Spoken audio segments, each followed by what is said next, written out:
அல்லேலூயா, அல்லேலூயா.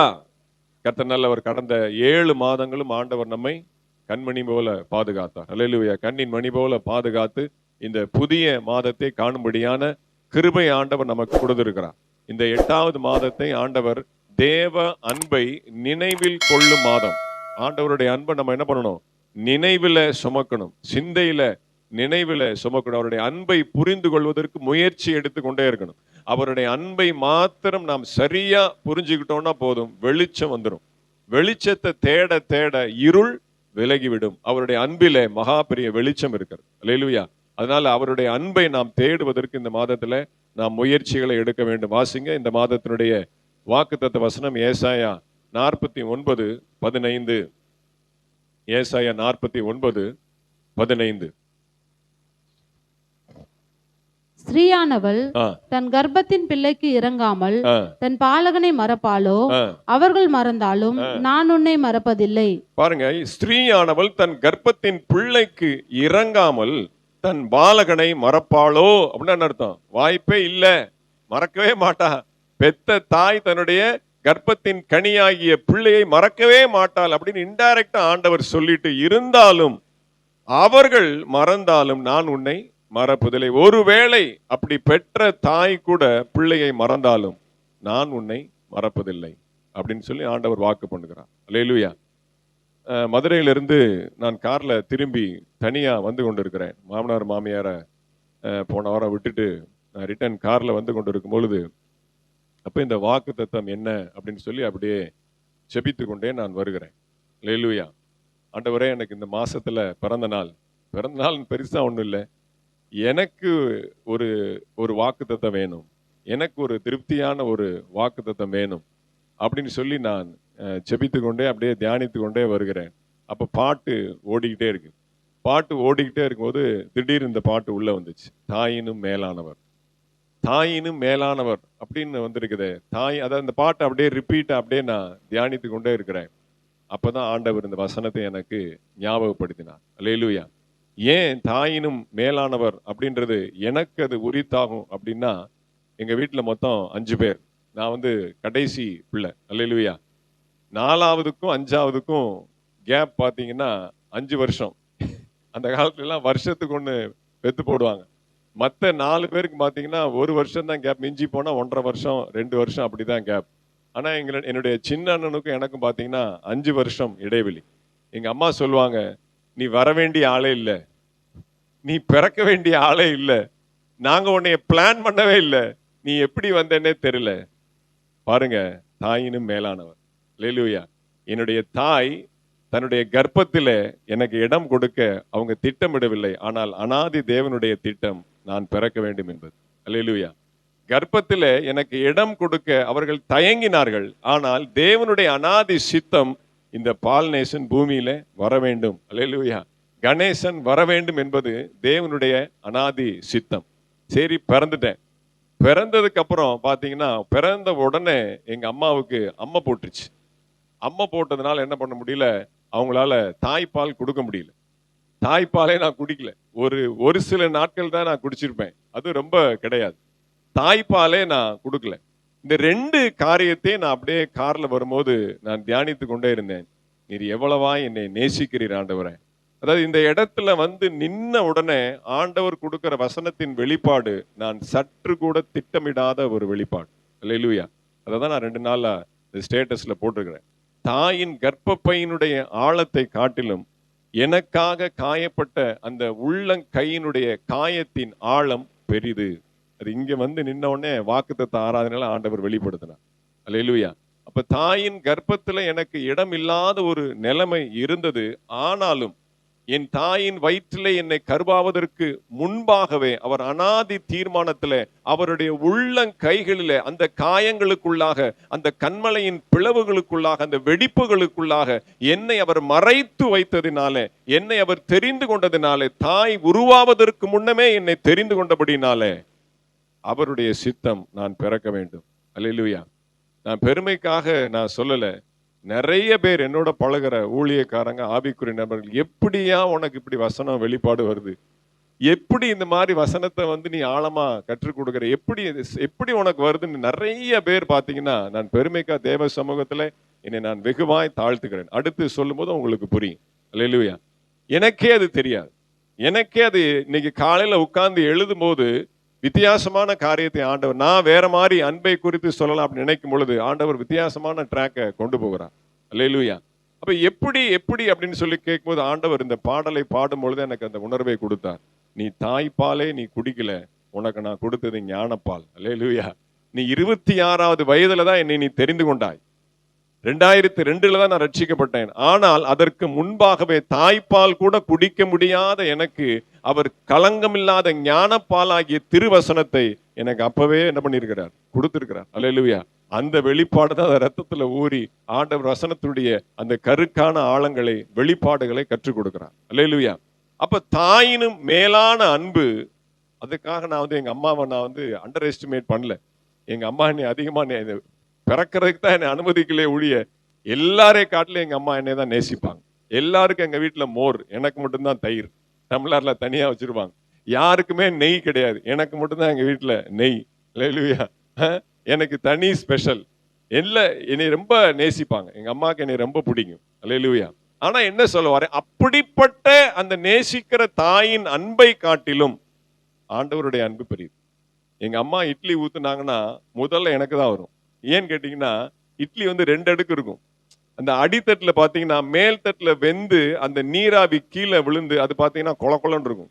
நீங்க என்னதான் நீங்க வந்து அடித்தட்டு இட்லிக்கும் மேல் தட்டு இட்லிக்கும் வித்தியாசம் இருக்கு. மேல் தட்டு இட்லி சாஃப்டா இருக்கும். இட்லியை பத்தி உனக்கு ஒன்றும் தெரியாது, நீ முழிக்காம. அடித்தட்டு இட்லியில பாத்தீங்கன்னா அது நீர் வடிஞ்சு அந்த இட்லி வெந்தாலும் என்ன ஆயிரும், அது ஒரு மாதிரி குளக்குளாயிரும். மேல் தட்டு இட்லி கணேசனுக்கு தான், யாரும் தொடக்கூடாது அப்படிம்பாங்க. எனக்கு தான் வைப்பாங்க. அதே மாதிரி புளிக்குழம்பு வச்சா அதுல வெள்ளைப்பூடு ஃபுல்லா அரிஞ்சு என் தட்டுக்கு தான் வரும், வேற யாருக்கும் போகாது. அவ்வளவு பார்த்து பார்த்து பார்த்து என்னை நேசித்து வளர்த்த என் தாய். அல்லேலூயா. ஆனா அதே சமயத்துல நான் பிறந்த நேரம் ரொம்ப கொடிய தரித்திரம். இந்த உலக தமிழ் மாநாடு மதுரையில் நடந்து, இப்ப கோயம்புத்தூர்ல நடந்துச்சு இல்ல செந்தமிழ் மாநாடுன்னு சொல்லி, அதுக்கு முன்னாடி வந்து மதுரையில் நடந்தது. அப்ப நான் பிறந்த சமயம், பிறந்து ஒரு 3-4 வருஷம் சமயம் எம்ஜிஆர் காலத்தில் நடந்தது. அப்பெல்லாம் பாத்தீங்கன்னா ரொம்ப அதிக வசதி கிடையாது. அவ்வளோ பெரிய மாநாடு, உலக தமிழ் மாநாடு. அப்ப அதுக்காக பாத்தீங்கன்னா நிறைய 2 வருஷமாவே ப்ரிப்பேர் பண்ணிக்கிட்டே இருக்கிறாங்க.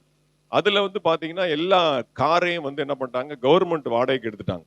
ஏன்னா வர போக மினிஸ்டர்ஸ் வருவாங்க போவாங்க, அதனுடைய அந்த பராமரிப்புகளை பார்க்க வைக்க எல்லாமே பார்த்தா அந்த கவர்மெண்ட் வந்து அந்த வாடகை கார்லாம் என்ன பண்ணாங்க எடுத்துட்டாங்க. எங்க அப்பா கார் டிரைவர். அப்ப என்ன பண்ணாங்க, அதற்குரிய பணம் சீக்கிரம் கவர்மெண்ட்ல பணம் சீக்கிரம் வருமா, பில் ரைஸ் பண்ணி பணம் கிடைக்கிறது இது ரொம்ப சாதாரணம் இல்லை. அப்போ எங்க அப்பா என்ன சொல்லுவாங்க, தரித்திர பையன் இவன் பிறந்ததுல இருந்தா குடும்பத்துல என்ன ஆயிடுச்சு, தரித்திரம் வந்துருச்சு, கொடிய தரித்திரம் வந்துருச்சு அப்படின்னு சொல்லி எங்க அப்பா என்னை ஆரம்பத்திலே அப்படி பேசுவாங்க. ஆனா அதெல்லாம் கொஞ்ச நாள் தான். என்ன சொல்ல வரேன், தகப்பன் என்னை தூக்கி சுமந்த எங்க அப்பா மாதிரி என்னை யாரும் பராமரிக்கிற ஆள் கிடையாது. அவ்வளவு பார்த்து பார்த்து செய்வார். எல்லாவற்றையும் பார்த்தீங்கன்னா அவ்வளவு நேசமா எனக்கு பண்ணுவார். அந்த சூழல் மாறினது, என்னை நேசிக்க ஆரம்பிச்சாங்க, என்னை விரும்பினாங்க. நான் என்ன பண்றேன், நான் என்ன சொல்ல வரேன் அப்படின்னா, அதை காட்டிலும் தாயுடைய அன்பை காட்டிலும் தகப்பனுடைய அன்பை காட்டிலும் ஆண்டவருடைய அன்பு பெரிதானது. அல்லேலூயா. அப்ப தாயினுடைய கரு உருவாவதற்கு முன்னமே என்னை தெரிந்து கொண்டபடினாலே ஆண்டவர் என்னை நேசித்த அந்த அன்பை நினைத்து பார்த்து நான் கண்ணீர் வடித்தேன். இப்போ இந்த வாக்குத்தத்த ஆராதனை முடிச்சுட்டு வீட்டுல போய் இந்த பாட்டை போட்டுட்டு நான் அப்படியே கேட்டுட்டு இருக்கிறேன். அப்படியே சோஃபால உட்காந்து அப்படியே கண்ணீரா வந்துகிட்டு இருக்கு. இவங்க எல்லாம் சமைச்சு திடீர்னு என்னைய பார்த்தாங்க, நான் அழுதுட்டு சோஃபால அப்படியே சாஞ்சு உட்கார்ந்து இருக்கிறேன். ஒருவேளை எங்க அம்மா ஞாபகம் வந்துருச்சோ அப்படின்னு சொல்லி இவங்க வந்து என்னை அப்படியே தேட்டுறாங்க. நான் எங்க அம்மா ஞாபகத்துக்கான அழுகல, எங்க அம்மாவை காட்டிலும் ஆண்டவர் என்னை எப்படி நேசித்தார், என்னை எப்படி நடத்தினார், தாயினும் மேலான அந்த அன்பு எப்படிப்பட்டது என்று சொல்லி நினைத்து நினைத்து இந்த பாடல் வரிகளையும் கேட்கும் பொழுது அப்படியே கண்ணீர் என்னால் அடக்கவே முடியல. ஹாலில் உட்காந்து அப்படியே சோஃபால சாஞ்சு அப்படியே அழுதுகிட்டு இருக்கிறேன். அல்லேலூயா. தாயினும் மேலானவர். ஆமென். அல்லேலூயா. அவருடைய அந்த உள்ளங்கைகளுடைய காயங்களின் ஆழம் பார்த்தீங்கன்னா எத்தனை ஜனங்களையும் கொண்டு வந்து பாதுகாக்க வல்லது, ரட்சிக்க வல்லது. அல்லேலூயா. தாயினுடைய அன்பை காட்டிலும் அவருடைய அன்பு விலையேற பெற்றது. அதுக்காக நாம வந்து தாயினுடைய அன்பை வந்து குறைச்சலா மதிப்பிடல. அதுக்கு ஈடு இல்லை, அதற்கு இணை இல்லை. அதை விட ஒரு ஸ்டெப் மேல, ஒரு படி மேல, அதை விட உன்னதமானது, உயர்ந்தது, மேலானது ஆண்டவருடைய அன்பு. அதைத்தான் நான் உங்களுக்கு சொல்ல வரேன். அல்லேலூயா. ஆனா இன்னைக்கு நாம பார்க்க போறது கொஞ்சம் வித்தியாசமா தான் இருக்கும். அல்லேலூயா. பெண்கள் என் மேல கோபமா இருப்பாங்க. அல்லேலூயா. இந்த பிரசங்கத்துக்கு டைட்டில் வைக்கணும்னா மகளிர் விடியல் பயணம். இந்த பிரசங்கத்தை எல்லா மகளிரும் கரெக்டா கேட்டாங்கன்னா அவங்களுடைய வாழ்க்கையில, அவங்களுடைய வாழ்க்கை பயணத்துல விடியல் ஏற்படும். மகளிர் விடியல் பயணம், இதான் அந்த பிரசங்கத்தினுடைய டைட்டில். அந்த டைட்டிலை எடுத்துட்டாரு சிஎம். ஆனா நம்ம திரும்ப அந்த டைட்டில போடுறோம். அல்லேலூயா. இந்த பிரசங்கம் ஃபுல் அண்ட் ஃபுல் மகளிருக்காக, வேணா மகளிர் மட்டும் அப்படின்னு வச்சுக்கோங்க, பெண்கள் கூட்டத்துக்காக. அதனால பெண்கள் கவனமா கேளுங்க. யூடியூப்ல கேட்கிறவங்களும் ஆண்டவருடைய நாமத்துக்கு மகிமைக்காக இந்த சத்தியத்தை நீங்கள் கேட்கும்படி அன்போடு கூட கேட்டுக்கொள்கிறேன். வாசிங்க மீண்டுமாக அந்த வாக்குத்தத்த வசனத்தை வாசிப்போம். ஏசாயா 49:15. அல்லேலூயா. ஸ்திரீயானவள் தன் கர்ப்பத்தின் பிள்ளைக்கு இறங்காமல் தன் பாலகனை மறப்பாளோ? அவர்கள் மறந்தாலும் நான் உன்னை மறப்பதில்லை. ஸ்திரீயானவள், முதல் வார்த்தை இன்னைக்கு நம்ம பிரசங்க, இந்த வசனத்தினுடைய முதல் வார்த்தை ஸ்திரீயானவள். யார் இந்த ஸ்திரீயானவள்? யார் இந்த பெண்? அல்லேலூயா. இந்த வசனத்துக்கு பாத்தீங்கன்னா சாண்ட்விச் மாதிரி முன்னாடி உள்ள வசனத்தையும் நம்ம பிடிக்கணும், அடுத்த வசனத்தையும் பிடிக்கணும். அல்லேலூயா. சாண்ட்விச்னா நடுவில் ஸ்டஃப் இருக்கும், மேல ஒண்ணு கீழே ஒண்ணு இருக்கும். அப்ப அந்த ஸ்டஃப், இந்த வசனத்துடைய அந்த ஆழம், அந்த சுவை நமக்கு கிடைக்கணும் அப்படின்னா மேலையும் கீழையும் நம்ம பார்க்கணும். வாசிங்க 14 வாசிங்க. சீயோனே, சீயோனோ, கர்த்தர் என்னை கைவிட்டார், ஆண்டவர் என்னை மறந்தார் என்று சொல்லுகிறாள். அவள் என்ன சொல்லுகிறாள்? அந்த ஸ்திரீயானவள் என்ன சொல்லுகிறாள் அப்படின்னா, ஆண்டவர் என்னை மறந்து விட்டாரோ, ஆண்டவர் என்னை கைவிட்டாரோ என்று அந்த ஸ்திரீயானவள் சொல்லுகிறாள். ஏன் கைவிட்டாரு? அதைத்தான் பார்க்க போறோம். அடுத்து வாசிங்க 16 வாசிங்க. இதோ என் உள்ளங்கைகளில் உன்னை வரைந்திருக்கிறேன், உன் மதில்கள் எப்போதும் என் முன் இருக்கிறது. நீ சொல்ற நான் உன்னை மறந்துட்டேன், நான் உன்னை கைவிட்டுட்டேன், உன்னை விலகி போயிட்டேன், உன்னை விட்டு ரொம்ப தூரமா போயிட்டேன், உன்னை நான் கண்டுக்கவே இல்லை, உன்னை நான் நிராகரிக்கிறேன் அப்படின்னு சொல்லி நீ உன் மனதிலே, உன் செயல்பாட்டிலே நீ சிந்தித்து கொண்டு செயல்பட்டு கொண்டிருக்கிறாய். ஆனால் ஆண்டவர் சொல்லுகிறார், என்னுடைய உள்ளங்கைகளிலே உன்னை நான் வரைந்து வைத்திருக்கிறேன். உன்னை மறப்பேனோ மது அன்பை. அல்லேலூயா. அப்போ ஆண்டவர் என்னுடைய உள்ளங்கைகளில் வரைந்து வைத்து ஒவ்வொரு நாளும் என்ன பண்றேன்? உன்னை நான் பார்த்து கொண்டு இருக்கிறேன். என்னுடைய கண்மணிக்குள்ளே நீ இருக்கிற. அல்லேலூயா. நான் உன்னை எப்படி மறப்பேன்? அப்ப என்ன? ஆண்டவர் நேசிக்கிறது அந்த ஸ்திரீயானவளுக்கு தெரியல. ஆண்டவர் உள்ளங்கைகளிலே பொறித்து வைத்து ஆண்டவர் அப்படி போஷிக்கிற அந்த அன்பு அந்த ஸ்திரீயானவளுக்கு தெரியல. ஏன் தெரியல? அதை தான் வாசிக்க போறோம். வாசிங்க ஆதியாகமத்தின் புஸ்தகம் 2வது அதிகாரம், 3வது அதிகாரம் முதல் வசனத்தை வாசிங்க. ஆதியாகமம் 3:1 வாசிங்க. தேவனாகிய கர்த்தர் உண்டாக்கின சகல காட்டு ஜீவன்களை பார்க்கிலும் சர்ப்பமானது தந்திரமுள்ளதா இருந்தது. அது ஸ்திரீயை நோக்கி, நீங்கள் தோட்டத்தில் உள்ள சகல விருட்சங்களின் கனியையும் புசிக்க வேண்டாம் என்று தேவன் சொன்னது உண்டோ என்றது. நல்ல கவனிங்க. ஆண்டவர் என்னை கைவிட்டு விட்டாரோ, மறந்து விட்டாரோ என்று சீயோனாகிய அந்த ஸ்திரீயானவள் சொல்லுகிறாள். மறந்தாரோ, கைவிட்டு விட்டாரோ? அப்ப ஸ்திரீயானவள், அந்த ஸ்திரீன்ற வார்த்தை முதல்ல பைபிள் எங்க வருது? உங்களுக்கு பைபிள் ஸ்டடிக்கு ரகசியத்தை நான் சொல்லி தரேன். எந்த வார்த்தையினுடைய ஆழத்தை கண்டுபிடிக்கணும் அப்படின்னா, பைபிள்ல முதல்ல அந்த வார்த்தை எங்க வருதுன்னு கண்டுபிடிக்கணும். அதை கண்டுபிடிச்சீங்கன்னா அது எந்த நிலைமையில, எந்த சூழ்நிலையில அந்த வார்த்தை பயன்படுத்தப்பட்டிருக்கு அப்படிங்கிறத கொஞ்சம் அப்படியே உங்களுடைய ஓன் மைண்டுக்கு நீங்க கொஞ்ச நேரம் அசை போட்டீங்கனாலே போதும், ஆட்டோமேட்டிக்கா அதான் ரெவலேஷன். அல்லேலூயா. அதான் இன்னைக்கு. இப்ப ஆதியாகமத்தின் புஸ்தகம் 3ஆம் அதிகாரம் முதல் வசனத்துல ஸ்திரீ என்கிற வார்த்தை பயன்படுத்தப்படுகிறது. அப்பதான் ஸ்திரீ வராளா? இல்ல, அதுக்கு முன்னாடியே வந்துட்டா. அதுக்கு முன்னாடியே பெண்ணு உருவாயிருச்சு. வாசிங்க 2ஆம் அதிகாரம் 22 இருந்து 25 வரைக்கும் வாசிங்க. தேவனாகிய கர்த்தர் தாம் மனுஷனில் எடுத்த விலா எலும்பை மனுஷியாக உருவாக்கி அவளை மனுஷனிடத்தில் கொண்டு வந்தார். அப்பொழுது ஆதாம், இவள் என் எலும்பில் எலும்பும் என் மாம்சத்தில் மாம்சமாய் இருக்கிறாள், இவள் மனுஷனில் எடுக்கப்பட்டபடியினால் மனுஷி எனப்படுவாள் என்றான். பாருங்க, இவள் மனுஷனிடத்தில் எடுக்கப்பட்டபடியினால் மனுஷி என்னப்படும். முதல்ல ஸ்திரீயானவளுக்குரிய வார்த்தை என்ன? மனுஷி. வாசிங்க அடுத்து 24, 25 வாசிங்க. இது நிமித்தம் புருஷன் தன் தகப்பனையும் தன் தாயையும் விட்டு தன் மனைவியோடு இசைந்திருப்பான், அவர்கள் ஒரே மாம்சமாய் இருப்பார்கள்.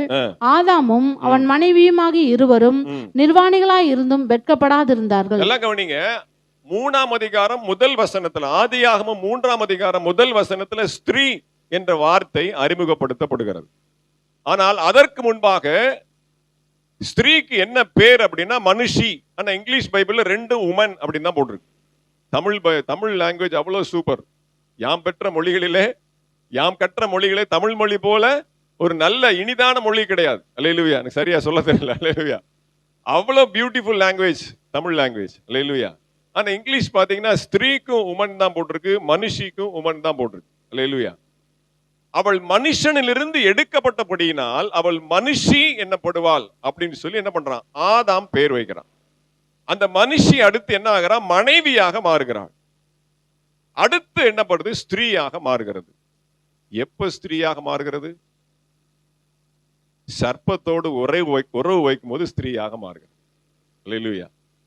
அந்த ஐடென்டிட்டி எப்ப மாறுது, மனுஷி எப்ப ஸ்திரீயாக மாறுகிறாள், சர்ப்பத்தோடு உறவு வைக்கும் போது, கள்ள உறவு வைக்கும் போது, தேவனுடைய உறவை விட்டு, ஆதாமோடு கூட உள்ள உறவை விட்டு அவள் சர்ப்பத்தை எப்ப நாடுகிறாளோ, சர்ப்பத்தினுடைய பேச்சுக்கு எப்ப செவி கொடுக்கிறாளோ, அப்ப மனுஷி என்பது மாறி ஸ்திரீ என்கிறது வருகிறது.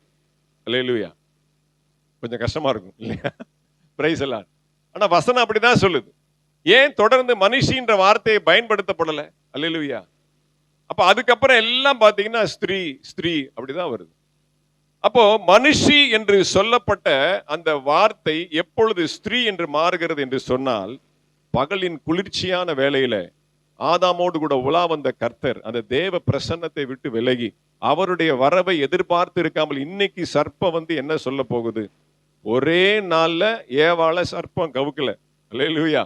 ஒவ்வொரு நாளும் அனுதினம் வந்து வந்து வந்து பேசி பேசி பேசி அப்படியே மூளை செலவை செய்து ஆண்டவர் கைவிட்டாரோ, இந்த வார்த்தை தான் அங்க வருது. யாருக்கு? ஏசாயா 49:48 அதான் வருது. அவர் என்னை மறந்து விட்டாரோ, ஆண்டவர் உங்களோடு கூட சொன்னது உண்டோ, ஆண்டவர் உங்களோடு கூட இருக்கிறாரோ, இதை புசிக்கலாம் என்று சொன்னாரோ. இந்த இந்த கேள்வியில் எங்க இருந்து வருது? மேற்படியாண்டு இருந்து வருது. நீ ஒழுங்கா அவரோட கூட இருந்திருந்த, அவருடைய பிரசன்னத்தில் இருந்து, அவருடைய உறவுக்குள்ளாக நீ ஐக்கியப்பட்டு இருந்த அப்படின்னா அவருடைய அன்பை குறித்த சந்தேகம் உனக்கு வரவே வராது. எப்ப அவருடைய அன்பை விட்டு, அவருடைய சன்னிதானத்தை விட்டு, அவருடைய பிரசன்ஸை விட்டு, அவருடைய சமூகத்தை விட்டு நீ விலகி போகிறாயோ, உன்னுடைய ஐடென்டிட்டி எப்ப மாறுதோ, உன்னுடைய ஐடி கார்டு தேவ பிள்ளை அப்படிங்கிற மனுஷி அப்படிங்கிற ஐடி கார்டு எப்ப மாறி சாத்தானுடைய சத்தத்துக்கு நீ செவி கொடுக்க ஆரம்பிக்கிறாயோ, அப்பதான் என்ன ஆகுது, அன்பை குறித்த ஒரு சந்தேகம் வருகிறது. அது வரைக்கும் தெரியல. அல்லேலூயா. மனுஷி ஸ்திரீயாக மாறுகிறாள். அல்லேலூயா. வாசிங்க 1 கொரிந்தியர் புஸ்தகம் 11வது அதிகாரம் 8-9. 1 கொரிந்தியர் 11வது அதிகாரம் 8-9. புருஷன் ஸ்திரீயிலிருந்து தோன்றினவன் அல்ல, ஸ்திரீயே புருஷனிலிருந்து தோன்றினவள். புருஷன் ஸ்திரீக்காக சிருஷ்டிக்கப்பட்டவன் அல்ல, ஸ்திரீயே புருஷனுக்காக சிருஷ்டிக்கப்பட்டவள். அப்ப நல்லா கவனிங்க, அங்க புருஷன் ஸ்திரீயிலிருந்து தோன்றினவன் அல்ல, ஸ்திரீயே புருஷனிலிருந்து தோன்றினவள். ஆதாமுடைய விலா எலும்பிலிருந்து தோன்றினவள் தான் ஸ்திரீ. அங்க பைபிளே மாத்திருச்சு, மனுஷின்னு போடல 1 கொரிந்தியர்ல. சரி போ, நீ மாறிட்ட, அப்படியே வச்சுக்கலாம், ஈஸியா புரியுற மாதிரி வச்சுக்கலாம் அப்படின்ட்டு புருஷனில் இருந்து தோன்றினவள் தான் ஸ்திரீ. அடுத்த வசனம் சொல்லுது, புருஷன் ஸ்திரீக்காக சிருஷ்டிக்கப்பட்டவன் அல்ல, ஸ்திரீயே புருஷனுக்காக சிருஷ்டிக்கப்பட்டவன். கணவனுக்காக தான் மனைவி. ஆனா யார் வாய்ஸ் இங்க ஓவரா இருக்கு? யார் வாய்ஸ் ஓங்கி இருக்கு? வீட்டம்மா வாய்ஸ் தானே பிரதர், அப்படித்தானே? அதெல்லாம் கேட்காதீங்க, தனியா கேளுங்க சொல்றேன். ஆளை வச்சுட்டு கேட்காதீங்க. யாருக்காக ஸ்திரீ சிருஷ்டிக்கப்பட்டு இருக்கிறாள்? புருஷனுக்காக. அல்லேலூயா. புருஷன் ஸ்திரீக்காக அல்ல. புருஷனுடைய விலா எலும்புல இருந்தா நீ வந்திருக்கிற. அப்ப அது இங்கிலீஷ்ல கரெக்டா இருக்கு. மேன் உமன், மனிதனிலிருந்து வந்ததுனால உமன். ஆனா ஸ்திரீன் போட்ட இடத்துல உமன் தான் இருக்கு. அங்க லேடின்னு போட்டுக்கணும். லேடி உமன் லேடியா மாறின உடனே என்ன ஆயிடுச்சு? தலையில 2 கொம்பு முளைச்சிருச்சு. அல்லேலூயா. நீ என்ன சொல்றது, நான் என்ன கேட்கறது? நானும் படிச்சிருக்கிறேன், நானும் ஐடி கம்பெனில வேலைக்கு போவேன், எனக்கும் சம்பளம் வரும், என்னாலேயும் நிக்க முடியும். அல்லேலூயா. நின்று சாதிச்சு காமிச்சிருக்கிறாங்க அனுஷியா அம்மா. அப்படிதானே? ஆண் துணை இல்லாம. Price the Lord. என்னால இந்த உலகத்துல வாழ முடியும், என்னாலையும் நிமிர்ந்து நிக்க முடியும், என்னால உழைச்சு என்ன பண்ண முடியும், குடும்பத்தை தூக்கி நிறுத்த முடியும். அப்ப குடும்பத்திற்கு குடும்பம் சூழ்நிலைகள் மாறும். நான் பெரும்பான்மையா நான் சொல்றேன், உங்களை நான் குறித்து சொல்றேன்னு நினைக்காதீங்க. அல்லேலூயா. இன்னைக்கு அப்படிதான் இருக்குது. அல்லேலூயா. அப்போ எந்த ஒரு காரியத்திலும் பாருங்க, என்னதான் உமன் எம்பவர்மெண்ட் அப்படின்னு சொன்னாலும் ஆணுக்கு கீழ்பட்டு தான் பெண். ஆண் இல்லாமல் பெண் இல்லை. பெண் அதே அடுத்து அழகா பவுல் எப்படி கொண்டாந்து முடிக்கிறார், உங்களையும் வந்து சரி பண்றதுக்கு அவரு பெண்கள் கோச்சுக்குவாங்க அப்படின்ட்டு எப்படி கொண்டாந்து வசனத்தை முடிக்கிறார். வாசிங்க 11-12 வாசிங்க. அதே 1 கொரிந்தியர் 11. ஸ்திரீயானவள் புருஷனிலிருந்து தோன்றுகிறது போல புருஷனும் ஸ்திரீயினால் தோன்றுகிறான். சகலமும் தேவனால் உண்டாயிருக்கிறது. சகலமும் தேவனால் உண்டாகிறது. முதல் பிறப்பு மட்டும்தான் ஆதாமுடைய விலா எலும்பிலிருந்து ஸ்திரீ வருகிறார். அதுக்கப்புறம் புருஷன் வருகிறது எல்லாமே எதுல இருந்து வருகிறான், ஸ்திரீயிலிருந்து வருகிறான். அப்ப ஸ்திரீ இல்லாமல் புருஷன் இல்லை, புருஷன் இல்லாமல் ஸ்திரீ இல்லை. புருஷனும் ஸ்திரீயிலிருந்து தான் வருகிறான். ஒரு ஆண் மகனை பெற்றெடுக்கிறதும் ஒரு பெண் மகள் தான். அல்லேலூயா. அப்ப இவர்கள் எல்லாரும் தேவனால் உண்டாயிருக்கிறார்கள். அந்த இடத்துல தான் நம்ம என்ன பண்ணிடுறோம், நம்முடைய கவனத்தை விட்டுறோம். அல்லேலூயா. நீ பெருசா நான் பெருசா, நான் பெருசா நீ பெருசா, குடும்பத்துல சண்டை. அல்லேலூயா. நீ சொல்றத நான் கேட்க மாட்டேன், நான் சொல்றத நீ கேட்க கூடாதா, அப்படி இப்படின்னு சண்டை. ஆனா நாம் இருவரும் தேவனால் உண்டாயிருக்கிறோம். அந்த ஐக்கியத்துக்குள்ள என்னதான் சண்டை போட்டாலும் ஸ்திரீயும் புருஷனும் நாம் இருவரும் தேவனுக்கு உட்பட்டவர்கள், தேவனால் உண்டானவர்கள். தேவனால் இந்த பந்தம் உண்டாயிருக்கிறது. தேவனால் தான் இந்த திருமணம் ஏற்படுத்தப்பட்டிருக்கிறது. அந்த கவனத்துக்குள்ள நாம வந்தோம் அப்படின்னா குடும்பத்துல பிரச்சனையே இருக்காது. அல்லேலூயா. கர்த்தருக்கு ஸ்தோத்திரம் உண்டாகட்டும். அப்போ நான் 2 சம்பவத்தை நான் சொல்லி நான் கடந்து போக விரும்புகிறேன். முதல்ல பெண்களுக்கு என்ன வேணும் அப்படின்னா, உங்களுக்குன்னு இருக்கக்கூடிய அந்த தனி அடையாளத்தை விட்டு நீங்க வெளியில வரணும். அல்லேலூயா. கொஞ்சம் கேட்கறது கஷ்டமா தான் இருக்கும். எப்போ நீங்க மனுஷி என்கிற அந்த அடையாளத்தை விட்டு இந்த ஸ்திரீ என்கிற அந்த அடையாளத்துக்கு போனீங்களோ, you should come back to the own, அந்த பழைய அடையாளத்துக்கு நீங்க திரும்பி வரணும். அல்லேலூயா. அந்த பழைய அன்புக்குள்ளாக, அந்த ஆதாமுடைய விலா எலும்பிலிருந்து எடுத்த அந்த அன்புக்குள்ளாக, அந்த சதைகளுக்குள்ளாக, அந்த பந்தத்திற்குள்ளாக, அந்த ஐக்கியத்திற்குள்ளாக நீங்கள் புருஷனோடு கூட இணைந்து கொள்ள வேண்டும். அது கஷ்டம்தான். அல்லேலூயா. அது ரொம்ப கஷ்டம். ஒருவேளை கொடுமைக்கார புருஷனா இருப்பான், ரொம்ப கஷ்டப்படுத்துகிற புருஷனா இருப்பேன். எப்படி நான் வந்து ஒண்ணு சேர்றது? என் வீட்டம்மா சொல்லுது, உங்களோட வச்சு நான் குடும்பம் நடத்தலையா, உங்களை வச்சு நான் காலத்தை தள்ளலையா. அல்லேலூயா. எங்க அம்மா தான் சொல்லுவேன், இந்த மனுஷனோட வச்சு படாத பாடு இருக்கு. எங்க அப்பாவை கரிச்சு கொட்டுவாங்க. அல்லேலூயா. ஐயோ இந்த மனுஷன் படுத்துற பாடு இருக்கே. அல்லேலூயா. அப்போ நாம் இருவரும் தேவனால் உண்டானவர்கள். மனைவி அமைவதெல்லாம் தேவன் கொடுத்த வரமா, இறைவன் கொடுத்த வரம். அல்லேலூயா. கிஃப்ட். பைபிள் அப்படித்தானே சொல்லுது. அல்லேலூயா. அப்ப தேவன் கொடுக்கக்கூடிய ஒரு வரம், சுதந்திரம், ஒரு கிஃப்ட். அல்லேலூயா. தேவன் அருளிய சொல்லி முடியாத ஈவுக்காக அவருக்கு ஸ்தோத்திரம். மனைவி தேவனுடைய ஈவு, கிஃப்ட். அல்லேலூயா. அப்ப அந்த அளவுக்கு ஒரு பந்தம், ஐக்கியம் வேணும். அப்ப அந்த அளவுக்கு நேசிக்கிற அந்த அன்பை விட்டு நீங்க தனியா ஒரு ஐடென்டிட்டி உங்களுக்கு வேணும். எனக்குன்னு ஒரு அடையாளத்தை நான் சம்பாதிப்பேன், எனக்குன்னு நான் ஒரு பெயரை நான் சம்பாதிப்பேன் அப்படின்னு சொல்லி தனியா போய் நின்னீங்க அப்படின்னா அது குடும்பத்திற்கு அழகல்ல. எதுவா இருந்தாலும் கணவன் மனைவி சேர்ந்து ஒரே மாம்சமாய் இணைந்து, வேதம் அப்படித்தான் சொல்ல, அவர்கள் இருவரும் ஒரே மாம்சமாய் இருக்கிறார்கள். தகப்பனையும் தாயையும் விட்டு விலகி. ஏன் முதல் உறவே அப்பா மகள் அப்படி கொடுக்கல, அம்மா மகன் அப்படி ஏன் கொடுக்கல? முதல் உறவே எப்படி வந்திருக்கு? கணவன் மனைவி அப்படிதான் வந்திருக்கு. அல்லேலூயா. பெற்ற தாயையும் தகப்பனையும் விட்டு இருவரும் ஒரே மாம்சமா இருப்பார், இருவரும் இசைந்து இருப்பார். அல்லேலூயா. வாசிங்க ஆதியாமத்தின் புஸ்தகம் 3ஆம் அதிகாரம் 1வது வசனத்தை மறுபடியும் வாசிங்க. தேவனாகிய கர்த்தர் உண்டாக்கின சகல காட்டு ஜீவன்களை பார்க்கிலும் சர்ப்பமானது தந்திரமுள்ளதாய் இருந்தது. அது ஸ்திரீயை நோக்கி நீங்கள் தோட்டத்தில் உள்ள சகல விருட்சங்களின் கனியையும் புசிக்க வேண்டாம் என்று தேவன் சொன்னது உண்டோ என்றது. அப்ப எல்லாமே நமக்கு தனி அடையாளம் வருகிறதுக்கு என்ன அப்படின்னா, உலகத்திலிருந்து பல கேள்விகள் நம்முடைய உள்ளத்துல வந்துகிட்டே இருக்கும். பெண்களுக்கு தான் பாத்தீங்கன்னா அதிகமா கேள்வி. இன்னும் சொல்ல போனா ஆவதும் பெண்ணாலே அழிவதும் பெண்ணாலே. ஒரு பெண்ணால ஒரு குடும்பத்தை கட்டவும் முடியும், ஒரு பெண்ணால ஒரு குடும்பத்தை இடிக்கவும் முடியும். அல்லேலூயா. she can make or break. உடைக்கவும் முடியும், உருவாக்கவும் முடியும். அப்ப உடைபட்டு போவதற்கு என்ன காரணம் அப்படின்னா, உலகத்தினுடைய சத்தம் அதிகமா உள்ள வருது. இன்னைக்கு உலகத்தினுடைய சத்தம் உள்ள வர்றதுக்குலாம் ரொம்பலாம் யாரும் மெனக்கிட வேண்டாம். போனை தட்டினாலே போதும். அல்லேலூயா. நீயா நானா பார்த்தாலே போதும். அப்புறம் இன்னும் அந்த அம்மா ஒரு ஷோ நடந்தது, அது என்னது நமக்கு தெரியல. சொல்வதெல்லாம் உண்மை, சொல்வதெல்லாம் உண்மையை தட்டினா போதும், எல்லா சத்தமும் உள்ள வந்துடும். அல்லேலூயா. சொல்வதெல்லாம் பொய். அல்லேலூயா. நடப்பதெல்லாம் பொய். அதெல்லாம் வந்து டிஆர்பி ரேட்டுக்காக ஏத்துறது. அல்லேலூயா. அப்ப உலகத்தின் சத்தம், சாத்தானுடைய சத்தம், பிசாசனுடைய சத்தம், அந்நியருடைய சத்தம் இன்னைக்கு குடும்பத்துக்குள்ள வருவது ரொம்ப எளிதாக போய்விட்டது. அப்ப தனக்கென்று ஒரு அடையாளத்தை ஏற்படுத்தி கொள்ளும் போதுதான் குடும்பத்துல பிரச்சனையே வருது. இப்ப ஆதாமோடு நெருங்கிய ஐக்கியத்துல இருந்த ஏவாள் ஏன் பிரிந்து போய் ஒரு மூன்றாவது மனுஷனுடைய சத்தத்தை கேட்கணும்? அதற்கு என்ன தேவை வந்தது? அதற்கு என்ன அவசரம்? அதற்கு என்ன அத்தியாவசியம்? அப்ப தேவ சமூகத்தை விட்டு, ஆதாமை விட்டு சர்ப்பத்தினுடைய சத்தத்தை கேட்பதற்கு அப்படி என்ன ஏவாளுக்கு அத்தியாவசியம்? தேவையில்லாது. அல்லேலூயா. நாம் வந்த நோக்கம் என்ன? ஆண்டவர் நம்ம இந்த தோட்டத்தில் வைத்திருக்கிறது நோக்கம் என்ன? அவர் நமக்கு கொடுத்திருக்கிற சட்ட திட்டங்கள் என்ன? உருவாக்கியவர் நம்மை கைவிடுவாரோ? நம்மை ஜெனிப்பித்தவர் நம்மை கைவிடுவாரோ? நம்மை தெரிந்து கொண்டவர், நம்மை முன்குறித்தவர், நம்மை அழைத்தவர், நம்மை ரட்சித்தவர், நம்முடைய பாவங்களை மன்னித்தவர் நம்மை விலகி போவாரோ? ஏன் அந்த டவுட் வருது?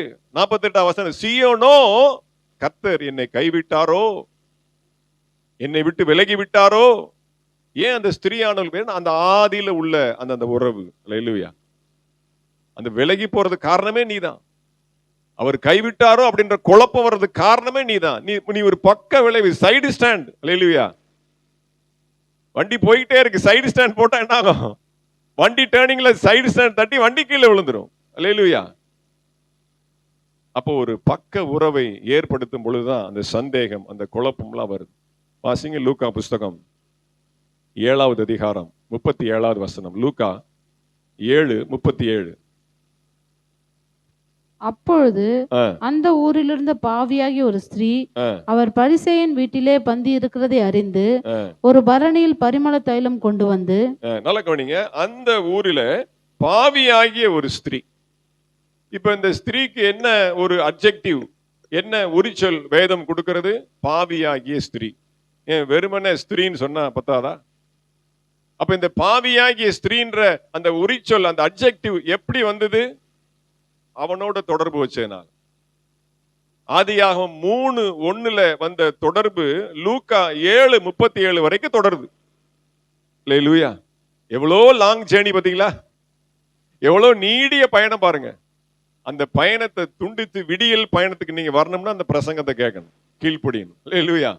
ஆதியாகமம் 3:1 தொடங்கின அந்த பிரயாணம் பாருங்க, லூக்கா 7:37 வரைக்கும் இருக்கு, 36 வரைக்கும் இருக்கு. அல்லேலூயா. பாவியாகிய ஒரு ஸ்திரீ. அப்ப அந்த பாவியாகிய ஸ்திரீ அப்படிங்கிற அந்த பாவம் அப்படிங்கிறத கட் பண்றதுக்கு தான் அடுத்த 2-3 வசனம். 44 வாசிங்க. லூக்கா 7:44 வாசிங்க. ஸ்திரீனிடமாய் திரும்பி.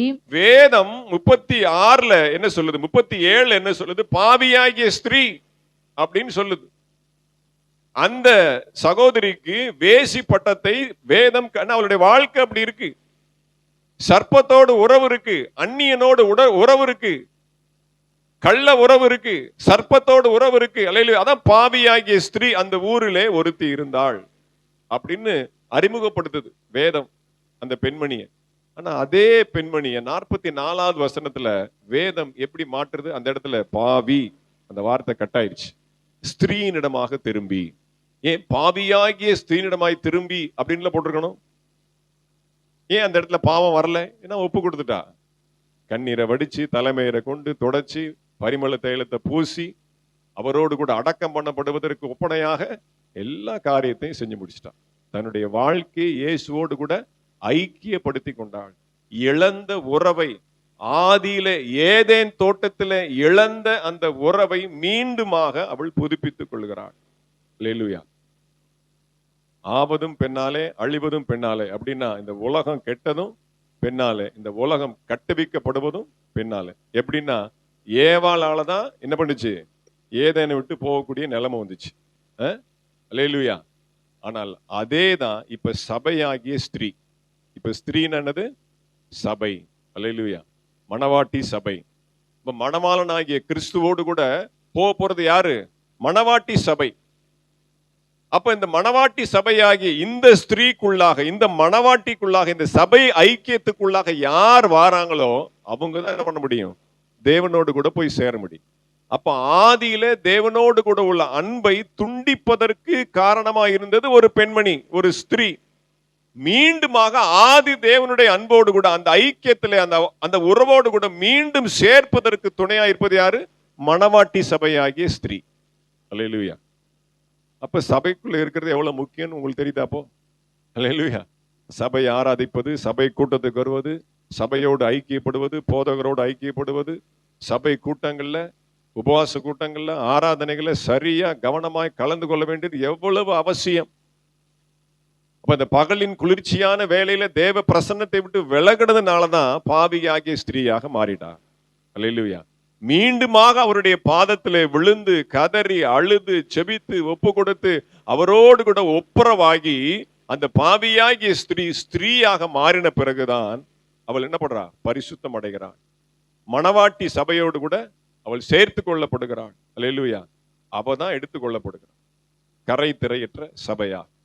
அப்போ உங்களுக்கு இருக்கிற இந்த அடையாளம், கணவனை மீறுது, ஆண்டவருக்கு விரோதமாய் சிந்திக்கிறது, சபைக்கு விரோதமாய் பேசுகிறது, தாய் தகப்பன்மாருக்கு விரோதமாய் பேசுகிறது, அவதூறாய் பேசுகிறது, புரணி பேசுகிறது. அல்லேலூயா. உங்களுக்குன்னு இருக்கக்கூடிய தனி ஐடென்டிட்டி, தனி அடையாளத்தை விடுங்க. நமக்கு விரோதமா எவ்வளவு அவதூறு வந்தாலும் சரி, அது பெண்களுக்குன்னு இருக்கிற சுபாவம். யாராவது ஒருத்தர் சண்டை போட்டாங்கன்னா வரிஞ்சு கட்டிட்டு போய் அவங்க 10 வார்த்தை பேசுனா நம்ம 4 வார்த்தையாவது சொல்லலைன்னா நமக்கு என்ன ஆகாது? மனசு ஆறாது. ஆனா ஆண்களுக்கு அப்படி கிடையாது. அப்படியே அமைதியா போயிடுவாங்க.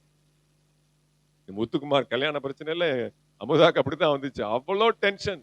நான் சொல்றேன் வேண்டாம், நீ பேசுறது எடுபடாது, அமைதியாயிரு அமைதியாருன்னு சொல்றேன். தன்னுடைய நியாயத்தை போய் கொட்டல அப்படின்னா அவங்களுக்கு மனசு ஆறவே ஆறாது. உங்க பக்கம் நியாயம் இருக்கும், நான் இல்லைன்னு சொல்லல. உங்க பக்கம் நீதி இருக்கும், உண்மை இருக்கும் சொல்லல. அவருடைய நியாயமே எடுபட்டு போனது, அவருடைய நீதியே எடுபட்டு போனது. அப்புறம் உங்களுடைய நியாயம் இங்க எப்படி செல்லுபடி ஆகும்? நீங்க போய் வரிஞ்சு கட்டி மல்லு கட்டி போய் யார்கிட்டையும் பேசி நின்னு நீங்க ஜெயிக்கவே முடியாது. நான் இன்னைக்கு சொல்லி தரேன். அல்லேலூயா. நம்முடைய சரீர முயற்சி அற்ப பிரயோஜனம். சரீர பிரகாரம் அங்க எங்க எடுத்து அலையிறது அற்ப பிரயோஜனம். எனக்குள்ள என்ன இருக்கு? நீங்க ஆண்டவரோடு கூட ஒப்பு கொடுங்க, ஆண்டவர் உங்களை உயர்த்துவா. அல்லேலூயா. அந்த அட்ஜெக்டிவ் வெட்டுங்க. அல்லேலூயா. உங்களுக்குன்னு இருக்கிற அந்த தனி அடையாளத்தை விட்டு நீங்க வெளியில வாங்க. அல்லேலூயா. வார்த்தை ரொம்ப முக்கியம். அல்லேலூயா. சிந்திரலாம், ஆனா அதை அள்ள முடியாது. ரொம்ப கவனமா இருக்கணும். பெண்கள் வார்த்தை ஒண்ணு பேசினா அது ரொம்ப உலகத்துல வேற மாதிரி அப்படியே திரிச்சிருவாங்க. நீங்க சாதாரணமா பேசியிருப்பீங்க, வாயாடின்னு பட்டம் கட்டிடுவாங்க. அல்லேலூயா. வீட்டை விட்டு வெளியில போனா ஊர் சுத்துற அப்படிங்கிறாங்க. எல்லாம் பாத்தீங்கன்னா அப்படிப்பட்ட அவதூறு நிறைந்த உலகத்திலே நாம் வாழ்ந்து கொண்டு இருக்கிறோம். அப்ப எந்த அளவுக்கு நாம சபையோடு ஐக்கியமா இருக்கணும்? அல்லேலூயா. அப்ப ஆதியிலே சர்ப்பத்தோடு உறவு வைத்த அந்த ஸ்திரீ இன்றைக்கு சபையோடு கூட உறவு வைக்கும் பொழுது அந்த பாவம் துண்டிக்கப்படுகிறது. சபை கூடி வருதலை விட்டு விடாதபடிக்கு நீங்கள் கவனமா இருக்கணும். ஏன் எல்லா சர்ச்சிலையும் பெண்கள் ஜாஸ்தியா இருக்கிறாங்க? காரணம் இதுதான். ஏன்னா அவங்கதான் என்ன பண்ணாங்க? அவங்கதான் அந்த பிதாவினுடைய அன்பை விட்டு போவதற்கு காரணமா இருந்தாங்க. இப்ப அந்த மிகப்பெரிய பொறுப்பு அவங்க தலைமையில விழுந்திருக்கு. எப்படியாவது கணவனை, பிள்ளைய, குடிகார பிள்ளைய விட்டு விலகி போற கணவனை எல்லாரையும் பிடித்து இழுத்து தேவ அன்புக்குள்ளாக கொண்டு வந்து நிலைநிறுத்தக்கூடிய மிகப்பெரிய பொறுப்பு யாருக்கு இருக்கு? பெண்களுக்கு தான் இருக்கு. அல்லேலூயா. அதான் ஆண்கள் பக்கம் என்னைக்குமே கொஞ்சம் கூட்டம் கம்மியா இருக்கும். அவரெல்லாம் ரட்சிக்கப்படுவாரா? அவரெல்லாம் அங்க இருக்கிறார், அவரெல்லாம் சர்ச்சைக்கு வருவாரா? அவரெல்லாம் இயேசு ஏத்துக்கிறதுக்கு வாய்ப்பே இல்லை பாஸ்டர். எப்பேற்பட்ட மனுஷனா இருந்தாலும் சரி, உங்களுடைய நல் நடக்கையினாலே அவரை ஆதாயப்படுத்திக் கொள்ள முடியும். பவுல் தான் சொல்றார். அல்லேலூயா. அவிசுவாசி ஒருவனை விசுவாசியாகிய ஒரு ஸ்திரீ எப்படி ஆதாயப்படுத்த முடியும்? தன்னுடைய நல் நடக்கையினாலே. அல்லேலூயா. எத்தனை பேர் குடிகார மனுஷன் கடந்து பாடுபட்டு ரட்சிக்கப்பட்டு இன்னைக்கு அவரும் ஆலயத்துக்கு வந்திருக்கிறார். பழங்காலத்துல இம்மானுவேல் ஐயான்னு ஒருத்தர் இருக்கிறார். அவர் பயங்கரமான குடிகார். அவர் குடிக்கிறாருன்னு தான் நம்ம சர்ச்சுக்கு வந்தாங்க. பாத்தீங்கன்னா இன்னைக்கு அவரும் திருந்தி குடும்பமா இன்னைக்கு ஆலயத்துக்கு போயிட்டு இருக்கிறாங்க. அல்லேலூயா. எத்தனை சாட்சிகள் நம்மளால சொல்ல முடியும். அல்லேலூயா. அப்ப மிகப்பெரிய அப்ப எப்ப உங்களுக்கு இருக்கக்கூடிய இந்த அடையாளத்தை விட்டு வெளியில வரணும். தனியா சாதிக்கிறது, தனியா நான் இந்த அம்மானா இப்படி, அவகிட்ட எல்லாம் யாரும் பேச முடியாது பாஸ்டர், கவுன்சிலர் கூட நிக்க முடியாது, போலீஸ்காரங்க கூட இருக்கட்டும், பரவாயில்ல. அல்லேலூயா. கர்த்தர் பேசுவார். ஆமென். அல்லேலூயா. இந்த விசுவாசம் இருக்கா? ஆமென். நீங்க வழக்காடாதீங்க, நீங்க போய் வரிஞ்சு கட்டி நிக்காதீங்க. அல்லேலூயா. சமமா அவங்களுக்கு சமமா நீங்க நின்னீங்கன்னா உங்களுக்கு அவங்களுக்கு என்ன வித்தியாசம் இருக்கு? நீங்கள் சபையோடு நெருங்கி நெருங்கி வாங்க, அது தூரம் போய்கிட்டே இருக்கும். உங்களுக்கு வரக்கூடிய அவதூறு, உங்களுக்கு வரக்கூடிய தொந்தரவு, உங்களுக்கு வரக்கூடிய பிரச்சனை, பாடு, உபத்திரவம் எல்லாம் நீங்க சபையை நெருங்க நெருங்க, கர்த்தரை நெருங்க நெருங்க, தேவனுடைய அந்த சமூகத்தை, பகலின் குளிர்ச்சியான வேலையாகிய அந்த தேவ சன்னிதானத்தை விட்டு நெருங்க நெருங்க, சாத்தானுடைய உறவை துண்டிக்க துண்டிக்க உங்களுடைய பிரச்சனை எல்லாம் போயிடும். அல்லேலூயா. எப்ப மனுஷி ஸ்திரீயாக மாறினாலோ அப்ப ஆரம்பிச்ச பிரச்சனை. அல்லேலூயா. லூக்கா 7 வரைக்கும் தொடரும். அழகா ஒரு எக்ஸாம்பிளா ஒரு பெண்ணை ஆண்டவர் நிறுத்தி அந்த பாவியாகிய ஸ்திரீயை பரிசுத்தப்படுத்தி ரட்சிப்புகளை நடத்தி ஸ்திரீனிடமாக திரும்பி, நீ விசுவாசமாயிரு, உன்னுடைய காரியம் வாய்க்கப்பட்டது. அல்லேலூயா. அவள் ஆசீர்வதிக்கிறார். அல்லேலூயா. அதுதான் ஒரு திருஷ்டாந்தம் நமக்கு. பிரைஸ் எல்லாம். அப்போ உங்களுக்கு இருக்கக்கூடிய அந்த அடையாளத்தை விட்டு நீங்க வெளியில வாங்க. கர்த்தருக்கு ஸ்தோத்திரம். வாசிங்க 1 ராஜாக்களின் புஸ்தகம் 17வது அதிகாரம் 18வது வசனம். 1 ராஜாக்கள் 17:18. அப்பொழுது அவள் எலியாவை நோக்கி, தேவனுடைய மனுஷனே, எனக்கும் உமக்கும் என்ன, என் அக்கிரமத்தை நினைக்க பண்ணவும் என் குமாரனை சாக பண்ணவுமா என்னிடத்தில் வந்தீர் என்றாள். அதாவது இதுல என்ன ஒரு பெரிய பெண்களுக்கும் ஆண்களுக்குள்ள வித்தியாசம் என்ன அப்படின்னா, ஒரு ஆம்பளை பையன் ரவுடியா ரவுடி இல்லையா அப்படின்னு பார்த்தாலே கண்டுபிடிச்சலாமா இல்லையா? அவன் முடி ஸ்டைலு, அவன் ட்ரெஸ்ஸு, அவன் பேச்சு, பரட்டை மாதிரி முடிய வச்சுக்கிட்டு, அப்படி ஹெல்மெட் மாதிரி முடிய வச்சுக்கிட்டு பார்த்தாலே கண்டுபிடிச்சிடலாம். ஆனா பொம்பளை பிள்ளைங்களை கண்டுபிடிக்கிறது ரொம்ப கஷ்டம். நாங்களாம் பாக்குறோம்ல, ஆபீஸ் போகும்போது வரும்போதெல்லாம் அப்படியே சுடிதார் போட்டு அப்படியே ஒரு குடும்ப பாங்க ஹோம்லி லுக்கா ஒரு பொண்ணு வந்துச்சு, அப்படியே ரோட கிராஸ் பண்ணிச்சு. நான் ஏன் பாத்தீங்க பாஸ்டர் பொம்பளை பிள்ளை அப்படிலாம் கேட்காதீங்க. கிராஸ் பண்ணிச்சு, அங்க போய் ஒரு சிகரெட் வாங்குது. அல்லேலூயா. ஒலிம்பியால நீங்க ஈஸியா பார்க்கலாம், இன்னும் டீப்பா போக நிறைய பார்க்கலாம். அந்த பொண்ணு முகத்துக்கு அப்படியே லட்சணமா, அப்படியே கடாச்சமா, டேஷ் கடாச்சமா அப்படி இருக்குது. அப்படியே கையெடுத்து கும்பிடலாம்.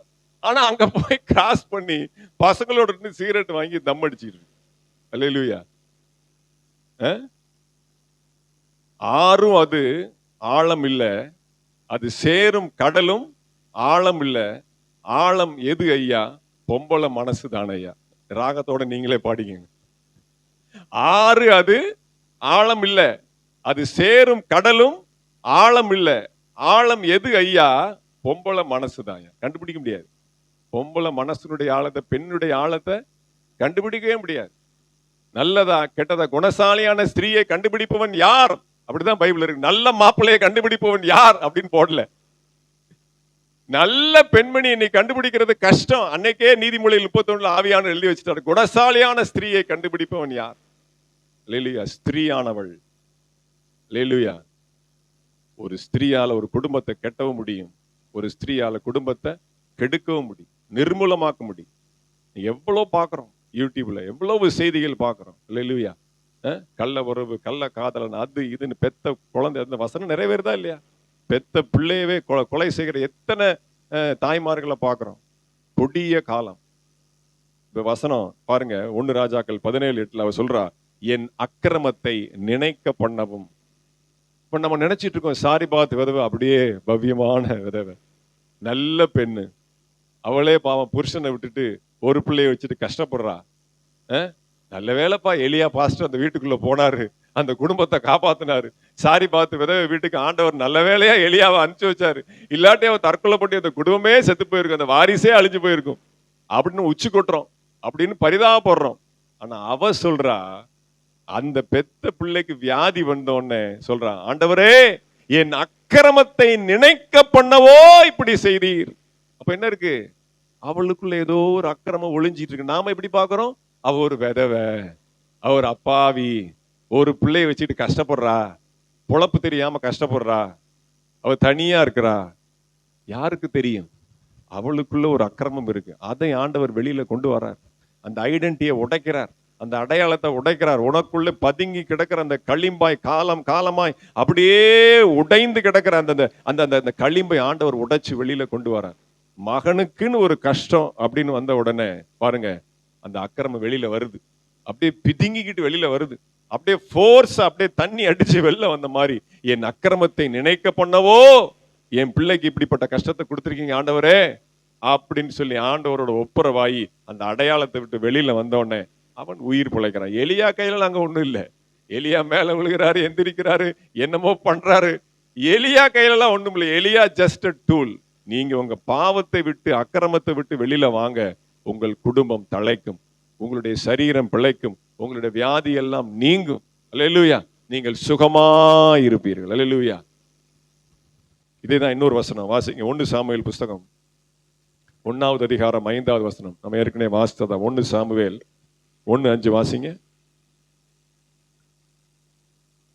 அன்னாளை சிநேகித்தபடியினால் அவளுக்கு இரட்டிப்பான பங்கு கொடுப்பான். அன்னாளை சிநேகித்தபடியினால் இரட்டிப்பான பங்கு கொடுப்பான். கர்த்தரோ அவள் கர்ப்பத்தை அடைத்திருந்தார். கர்த்தரோ அவள் கர்ப்பத்தை அடைத்திருந்தார். அப்ப எல்கானா அன்னாளை சிநேகிக்கிறான். 2 லெக் பீஸ் வைக்கிறான், 4 புரோட்டா தூக்கி வைக்கிறான். அல்லேலூயா. சாப்பிடு. செகண்ட் ஒய்ஃபோட ஃபர்ஸ்ட் ஒய்ஃப்க்கு அதிகமா அன்பு. ஆனால் கர்த்தர் அப்படி செஞ்சாரா? நீ 2 புரோட்டா கொடுத்தேன்னா அவளுக்கு பட்டினியா போடுவேன். கர்த்தரோ அடைத்தார். நீ அள்ளி அள்ளி கொடுக்கிற, அவர் அடைக்கிறார். அல்லேலூயா. மனைவி அவ்வளவாய் நேசிக்கிறான் கணவன், ஆனால் கர்த்தரோ என்ன அர்த்தம்? கர்த்தரோ நேசிக்கலன்னு அர்த்தம். இல்ல, நீ அவர் எதிர்பார்க்கிற அளவுக்கு அன்னாளுடைய வாழ்க்கை இல்லை. அப்ப அந்த முறை பண்டிகைக்கு போகும்போது வழக்கமா பண்டிகைக்கு போவா, பிள்ளை இல்லைன்னு சொல்லி சக்களத்தி திட்டுவா. உடனே அழுதுகிட்டே என்ன பண்ணுவா? சாப்பிடாம பட்டினியா அப்படியே தலையை தொங்க போட்டு பஸ் ஏறி கார் ஏறி வீட்டுக்கு வந்துடுவாங்க. போக வேண்டியது, அழுக வேண்டியது, வீட்டுக்கு திரும்பி வந்துட வேண்டியது. இப்படித்தான் இருக்கு. ஆனா இந்த முறை இந்த பண்டிகையில அன்னாள் ஒரு முடிவெடுக்கிறா. அவள் எழுந்து மனம் கசந்து போய் தேவ சமூகத்திலே அழுது செபிக்கிறார். அப்ப அவளுக்கும் ஆண்டவருடைய உறவுக்கும் அந்தரங்கத்துல ஏதோ ஒரு கேப் இருக்கு, ஒரு இடைவெளி இருக்கு, ஒரு இருண்ட காலம் இருக்கு, ஒரு இருள் இருக்கிறது. அன்னாளுக்கும் தேவனுக்கும் இடையே ஒரு உறவில ஒரு விரிசல் இருக்கு. அதை சரி பண்ண அவள் எழுந்திருந்து மனம் கசந்து போய் அழுது ஆண்டவரோடு கூட ஒப்புரவாக்கும் பொழுது கர்ப்பத்தின் கனி திறக்கிறது, அந்த அடைப்பு விலகுகிறது, அந்த வாசல் திறக்கப்படுகிறது. அவளுக்கு விரோதமாக இருக்கிற எல்லா அவதூறான வார்த்தைகளும் நிறுத்தப்படுகிறது. அல்லேலூயா. ஆண்டவருக்கும் உங்களுக்குள்ள உறவுல என்ன கேப் இருக்குன்னு கண்டுபிடிங்க, என்ன விரிசல் இருக்குன்னு கண்டுபிடிங்க, என்ன இருள் இருக்குன்னு கண்டுபிடிங்க. அந்த இருளுக்குள்ள வேத வெளிச்சத்தை கொண்டு போங்க, ஜெபத்தை கொண்டு போங்க, கண்ணீரை கொண்டு போங்க. எல்லாம் சரியாயிரும், எல்லா தடைகளும் சரியாயிரும். ஆனா அது கை கொள்றது கஷ்டம். ஜெபம் பண்ணா நிச்சயமா அற்புதம் நடக்கும்னு எல்லாருக்குமே தெரியும். ஆனா ஜெபம் பண்ண மாட்டோம். அதான உண்மை. நமக்கு அதை விட வேலை ஜாஸ்தி. ஓடிக்கிட்டே இருக்கிறோம், நிக்க முடியாது, நம்மளை யாரும் கையில பிடிக்க முடியாது. அல்லேலூயா.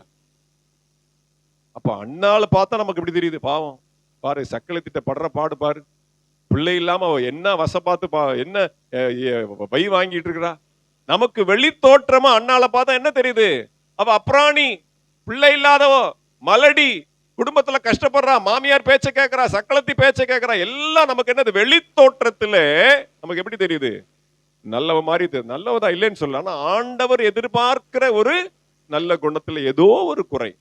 அப்ப ஆண்டவர் 100% பெர்ஃபெக்ட் பாக்குறார். நீங்க 1% குறைவா இருந்தா கூட அதை சரி பண்ணத்தான் அவர் அடைத்து வைக்கிறார். உங்களுக்கு வரக்கூடிய ஆசீர்வாதம், உங்களுக்கு வரக்கூடிய நன்மை, உங்களுக்கு வரக்கூடிய எல்லா சுகங்களும் தடைபட்டு போவதற்கு காரணம் உங்களுக்கும் ஆண்டவருக்கும் இடையில உறவுல ஒரு சின்ன விரிசல் இருக்கிறது. அல்லேலூயா.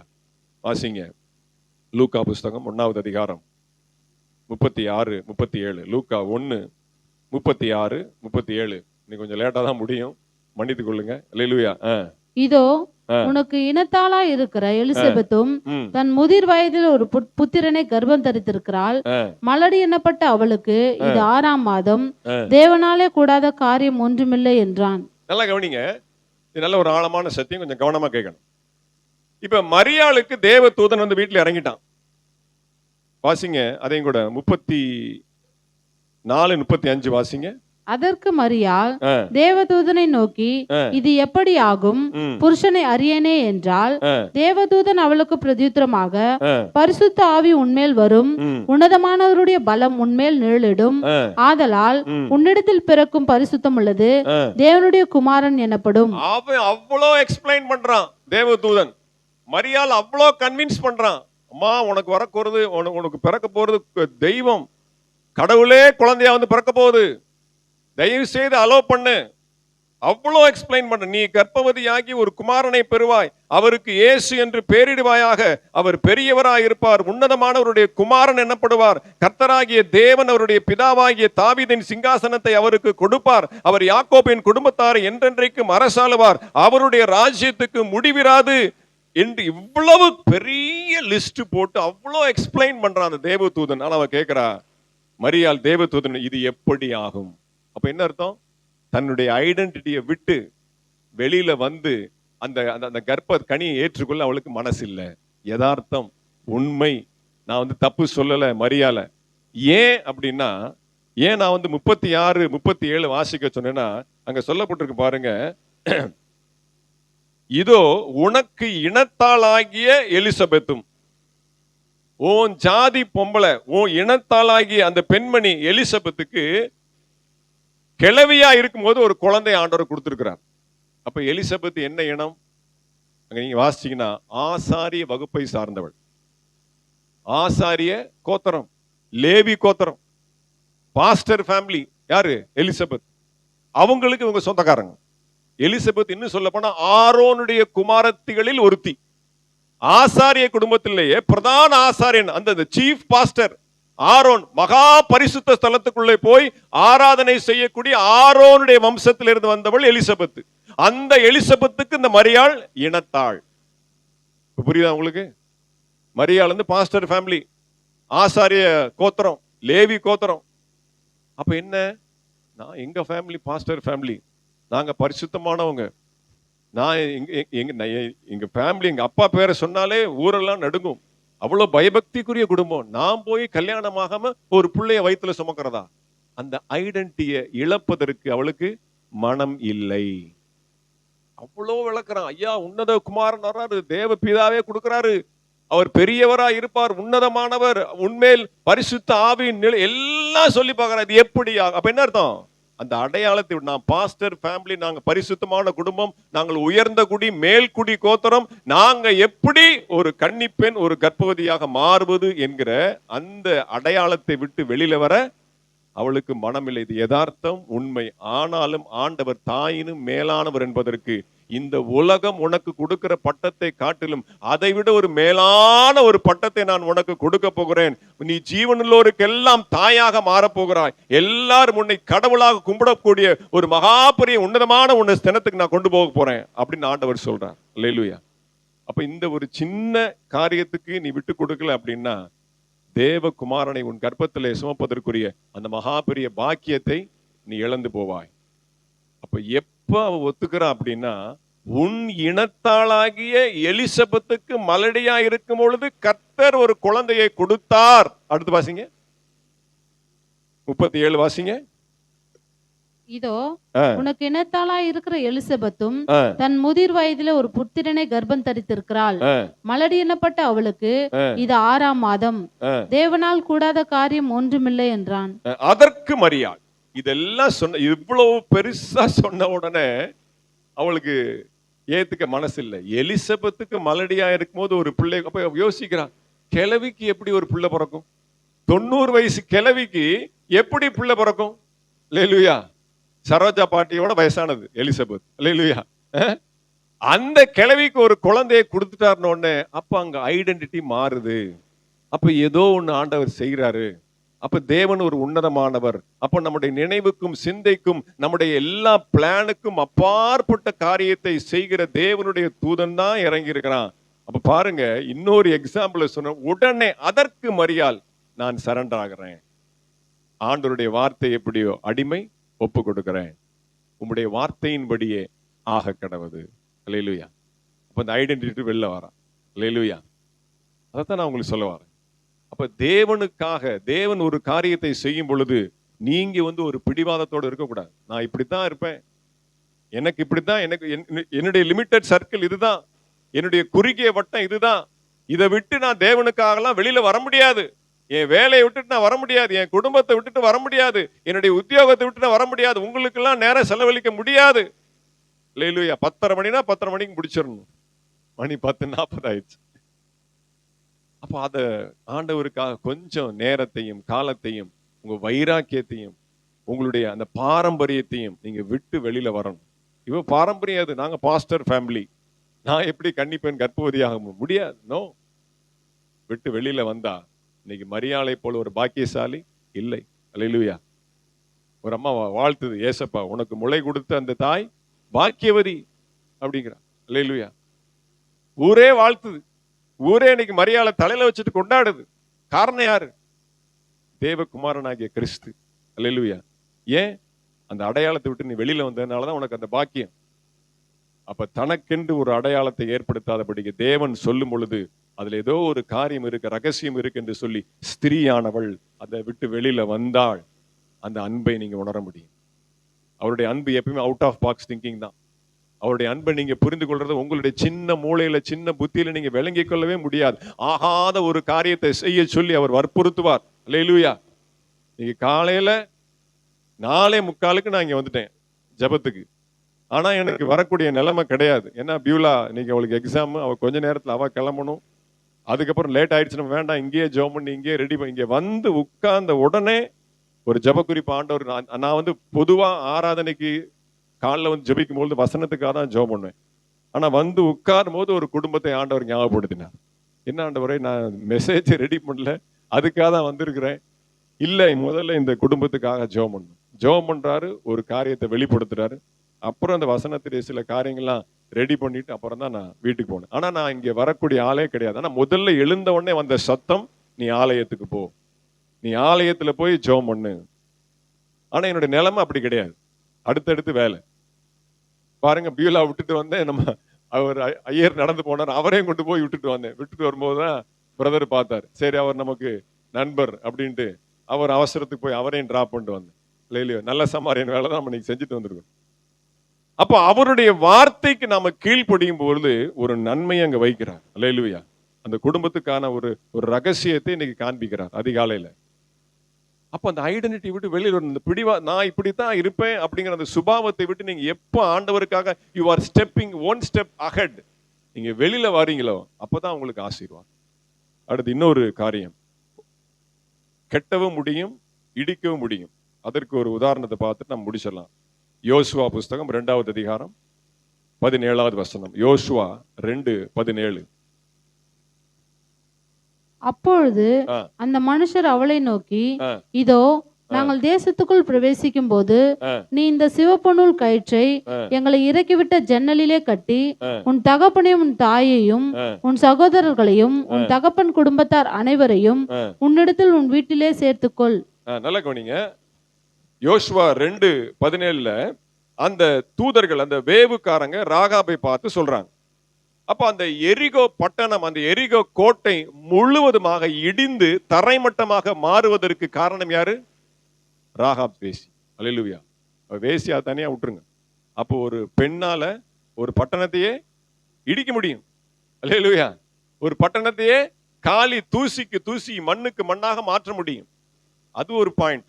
ஆனா இன்னொரு பாயிண்ட் என்ன சொல்ல வர அப்படின்னா, அந்த வேவுக்காரங்க ஒரு அடிஷனல் சப்போர்ட் பண்றாங்க. நீ மட்டும் தப்பிச்சா பத்தாது, உன் தகப்பன் வீட்டாரையும். அழகா சொல்ற பாருங்க, நீ இந்த சிவப்பு நூல் கயிற்றை எங்களை இறக்கிவிட உன் தகப்பனையும் உன் தாயையும் உன் சகோதரர்களையும் உன் தகப்பன் குடும்பத்தார் அனைவரையும் உன்னிடத்தில் உன் வீட்டிலே சேர்த்துக்கொள். இது எப்படி முடியும்? ஏன் முடியாது அப்படின்னா, இவள் ஒரு வேசியாகிய ஸ்திரீ. வேசியா வர்றவங்களுக்கு பல காரணங்கள் இருக்கு. அப்படியே குடும்பமா சந்ததி சந்ததியா வர்றவங்களும் இருக்கிறாங்க. இவங்க ஆசைப்பட்டு போறவங்களும் இருக்கிறாங்க. சிலரு சந்தர்ப்ப சூழ்நிலையால போறவங்களும் இருக்கிறாங்க. ஆனா இவ எந்த கேட்டகரின்னு தெரியல. நான் என்ன நினைக்கிறேன் அப்படின்னா, இவள் ஒரு வேசி மார்க்கத்துல இருக்கும் பொழுது இவளை நம்பி இத்தனை பேர் வருவாங்களா? யோசித்து பாத்தீங்களா? எப்பா இந்த எரிகோ பட்டணம் அழிய போகுது, ஏன் வீட்டுக்கு வாங்க அப்படின்னு அம்மாவையும் அப்பாவையும் அண்ணனையும் தங்கச்சியும் மாமாவையும் மச்சானையும் கூப்பிட்டா வருவாங்களா? யோசித்து பாருங்க. ஒரே நேரத்துல எரிகோ பட்டணம் அழிக்கப்படுகிறது, ராகாப்புடைய முழு குடும்பமும் காப்பாற்றப்படுகிறது. ஒரு கல்லு ரெண்டு மாங்கா. அல்லேலூயா. இவ பேச்சை யாரும் மறிக்கவே மாட்டாங்க. இவன் நல்ல வழியிலே கிடையாது. இவளுடைய வாழ்க்கை துன்மார்க்கமா இருக்கு. இவங்க வந்துட்டு போனது வேற யாருக்குமே தெரியாது. யோசுவாவுடைய ஜனங்கள் தேவ ஜனங்கள் என்று சொல்லி ராகாபுக்கு தெரியுமே ஒன்றி அவள் குடும்பத்தாருக்கு யாருக்குமே தெரியாது. இவ பேச்ச மதிச்சு எப்படி அவ வீட்டுக்குள்ள வருவாங்க? யோசித்து பாருங்க. நல்ல தாய் தாப்பம் வருவாங்களா உள்ள? நல்ல கூட பிறந்த அக்கா தங்கச்சி உள்ள வருவாங்களா? நல்ல சொந்த பந்தம் வருவாங்களா? ஆனா வந்தாங்க. ஏன்னா அவள் இடம் கொடுத்தாள். அவள் தன்னுடைய ஐடென்டிட்டி விட்டு வெளில வந்தா. அல்லேலூயா. என் குடும்பத்தை கட்டணுன்ற வைராக்கியம் இருந்து தேவ ஜனங்களுக்காக அவள் வைராக்கியம் பாராட்ட. அவள் எதிர்கட்சியா இருந்தா கூட ஆளுங்கட்சிக்கு உதவி செய்யறா. அல்லேலூயா. வாக்கெடுப்புல கை தூக்கிட்டா. அல்லேலூயா. Praise the Lord. தேவ ஜனங்கள் ஜெயிக்கணும் அப்படின்னு சொல்லி பாருங்க. ஒரே கல்ல எரிகோ பட்டணம் இடிவதற்கும் ராகாபுடைய முழு குடும்பம் காப்பாற்றப்படுவதற்கும் ஒரு ஸ்திரீ ஒரு கருவியாக அந்த இடத்துல பயன்படுத்தப்பட்டார். அடுத்த 2 சாமுவேல் புஸ்தகம் 20வது அதிகாரம் 15, 16, 22. 2 சாமுவேல் 20. 2 சாமுவேல் புஸ்தகம் 20வது அதிகாரம் 15, 16 வாசிங்க. அவர்கள் போய் பெத்மாக்காவாகிய ஆபேலிலே அவனை முற்றுகை போட்டு பட்டணத்திற்கு எதிராக தெற்சுவரைக்கும் கொத்தாளம் போட்டார்கள். யோவாபோடே இருக்கிற ஜனங்கள் எல்லாரும் அலங்கத்தை விழ பண்ணும்படி அழிக்க எத்தனை பண்ணினார்கள். அப்பொழுது புத்தியுள்ள ஒரு ஸ்திரீ பட்டணத்திலிருந்து சத்தமிட்டு, கேளுங்கள், நான் யோவாபோட பேச வேண்டும், அவரை இங்கே கிட்ட வர சொல்லுங்கள் என்றால். அப்ப ராகாப் மூலமாக எரிகோ கோட்டை, எரிகோவின் அலங்கம் இடிக்கப்பட்டது. இங்க ஒரு புத்தியுள்ள ஸ்திரீ நிமித்தமாக ஒரு பெரிய அலங்கம் காப்பாற்றப்பட்டது. ஏன்னா தாவீதுக்கு விரோதமா ஒருத்தன் பேசிட்டான். அவன் பேர் என்ன? பிக்ரியின் குமாரனாகிய சேபா. பிக்ரியின் குமாரனாகிய சேபா 22 இருக்கு. அல்லேலூயா. அவன் அந்த ஊருக்குள்ள போய் ஒளிஞ்சிட்டான். அந்த பெத்மாக்கா அப்படின்ற ஊர்ல போய் ஒளிஞ்சிட்டான். அவன் ஒருத்தனை கொல்றதுக்காக அந்த ஊரையே அழிக்கணும்னு சொல்லி யோவாப் என்ன பண்ணிட்டான்? அந்த ஊரை சுத்தி பாளையம் இறங்கிட்டான். அவரு எல்லாம் பயந்து நடுங்கி போய் நிக்கிறாங்க. யோவாபுக்கு விரோதம் ஒரு வார்த்தை பேச யாரு? தளபதி. அவரு தாவீதுடைய பிரதான தளபதி. அவர் யாராவது எதிர்த்து பேச முடியுமா? புத்தி உள்ள ஒரு ஸ்திரீ, நான் யோவாப்போட பேசுறேன், ஒருத்தனை கொலை பண்றதுக்கு ஊரே அழிக்க போறியா? அவன் தலை தானே வேணும், நான் கொடுக்குறேன் அப்படின்ட்டு மறுநாள் காலையில காலடியில் அவன் தலை கிடக்கும். ஊருக்குள்ள போய் பேசி அவனை பிடிச்சி இழுத்து அவனை வெட்டி அவன் காலில் போட்டுட்டு அந்த முழு ஊரையும் அந்த முழு பட்டணத்தையும் காப்பாற்றுகிறான். புத்தி உள்ள ஸ்திரீ. இடிக்கவும் முடியும், கட்டவும் முடியும். அங்க அத்தனை ஆம்பளையால் இருக்கிறான். யாருக்கும் யோவாப்போட பேசுறதுக்கு தைரியம் இல்லை. ஆனால் ஒரு பெண்மணிக்கு, ஒரு ஸ்திரீக்கு தைரியம் அந்த முழு பட்டணத்தையும் காப்பாற்றினான். அல்லேலூயா. அப்போஸ்தலர் 5:2 அனனியா சப்பீரால் என்ன பண்றாங்க? தன் மனைவி அறிய ஒரு பங்கை வஞ்சித்தான். மனைவிட்ட சொல்லிட்டு தான் அவன் என்ன பண்றான்? பாஸ்டர்ட்ட போய் தப்பான காணிக்கையை கொடுக்குறான். அல்லேலூயா. அப்ப மனைவி கண்டிச்சிருக்கணுமா இல்லையா? அப்ப என்ன பண்றான்? கண்டிக்கல. நான் என்ன சொல்றேன், ஒரு சபைக்கு ஒரு காரியத்தை செய்யணும். காணிக்க கொடுக்கறதுனா கூட 2 பேரும் ஒருமனப்பட்டு இதை செய்யலாமா வேண்டாமா நீங்களே டிசைட் பண்ணி நல்லா நிதானிச்சு பொறுமையா. வசனம் என்ன போட்டிருக்கு வாசிங்க. விசனமாயும் அல்ல, கட்டாயமாயும் அல்ல, மனதில் நியமித்தபடியே மனப்பூர்வமாய். என்னது? 2 மனசு ஒரு மனசு ஆயிரணும். நல்ல தீர்மானம் பண்ணி உண்மையா நியாயமா ஆண்டவர் சமூகத்துல போய் அந்த காணிக்கை கொடுக்கணும். இவ்வளவு வச்சிருக்கோம், அவளை பதிக்கிட்டோம், அப்போம். மனைவி அறிய. மனைவி கண்டிச்சிருக்கணுமா இல்லையா? போச்சு, அந்த குடும்பம் தரைமாட்ட நினைச்சிருந்தா காப்பாத்திருக்கலாம். ஆனா அதே இங்க பாத்தீங்கன்னா ஆக்கில்லா பிரிஸ்கில்லா அப்போஸ்தலர் 18:26 அப்போலோவுக்கு என்ன பண்றாங்க? ஆலோசனை கொடுக்கறாங்க. அப்படிப்பட்ட கணவன் மனைவி சபையவே கட்டுறாங்க. அவர் பெரிய பிரசங்கியா. அல்லேலூயா. அப்போலோ அவரே என்ன பண்றாங்க? வீட்டுல கூப்பிட்டு வச்சு விருந்து போட்டு, ஐயா நீங்க ரொம்ப ஆவேசமா பேசுறீங்க, உணர்ச்சி பேசுறீங்க, கொஞ்சம் பக்குவமா பேசுங்க, சத்தியத்தை தெளிவா பேசுங்க. இவங்க பாடம் எடுக்கிறாங்க. யாருக்கு? சபைக்கு பிரசங்கியா இருக்கு. பாஸ்ட் வீட்டுல தங்க வைக்க நடக்குது இல்ல. சபைகள் என்ன பண்ணுவாங்க? அவங்க வசதி கம்மினால ஒரு நல்ல ஒரு விசுவாசி வீட்டுல தங்க வைப்பாங்க. நிறைய இடங்கள் அப்படிதான் நடக்கும். எங்க வீட்டுல எங்க பாஸ்டர் பிரசங்கர்லாம் வந்து தங்கி இருக்கிறாங்க. அப்போ அங்க தங்க வச்ச அந்த நேரத்தை பயன்படுத்தி என்ன பண்றாங்க, இவங்க அவருக்கு பாடம் எடுத்து, பிரசங்கியாருக்கு பாடம் எடுத்து தெளிவா கொண்டு வராங்க. அப்படிதான் இருக்கும். சபையை கட்டணும், குடும்பத்தை கட்டணும். கட்டவும் முடியும், இடிக்கவும் முடியும். எல்லாம் கண்களை மூடி நாம் ஜெபிக்கலாம். அல்லேலூயா, ஸ்தோத்திரம்.